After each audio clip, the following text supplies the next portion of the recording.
কাগজপত্র হিসেবে তো জমির মালিকও, তুই দখল করবি মানে?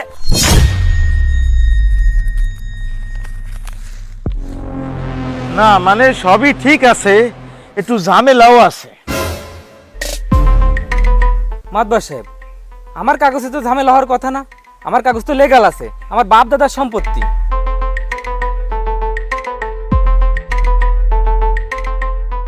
শোনো, তোমার বাপ দাদার সম্পত্তি হলেও বর্তমানে এই জমির মালিক ও।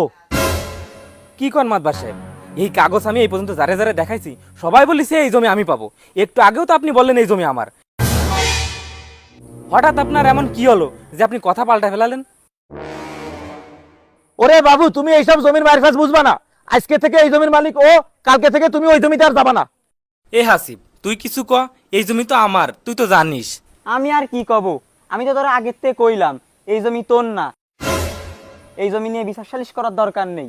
এখন মাতবার সাহেব যেহেতু কইছে এই জমি ওর, তাহলে ওর। আমি এখন আর কি কব, আমার আর কিছু কর নেই। কি শেষ পর্যন্ত তুইও কথা পাল্টা ফেলালি? ভাই, তুই তো জমির কাগজ সম্পর্কে ভালোই বুঝিস, আমার কাগজটা একটু দেখ দিন।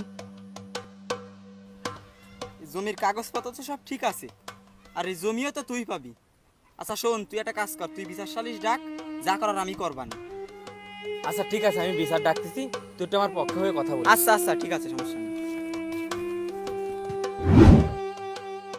তাহলে মাতবার সাহেবের বিচার সবার পছন্দ হয়েছে?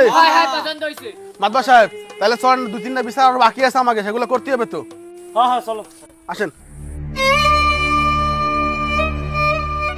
বড় ভাই, যা বুঝলাম সবই টাকার খেলা। যাক, ধৈর্য ধরেন, আল্লাহ এর সঠিক বিচার করবে।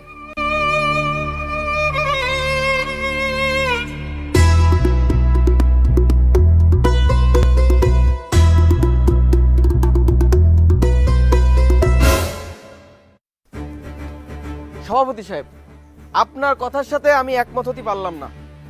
আপনারাই যদি সব নির্ধারণ করে দেবেন, তাহলে আমাকে ইমাম হিসেবে রাখার কি দরকার? ইমাম সাহেব, ওই দেখ, যত দেশে সুদখোর, ঘুষখোর, চোর, বাটপার, বদমাইশ, এরা এখন মসজিদের সভাপতি হচ্ছে।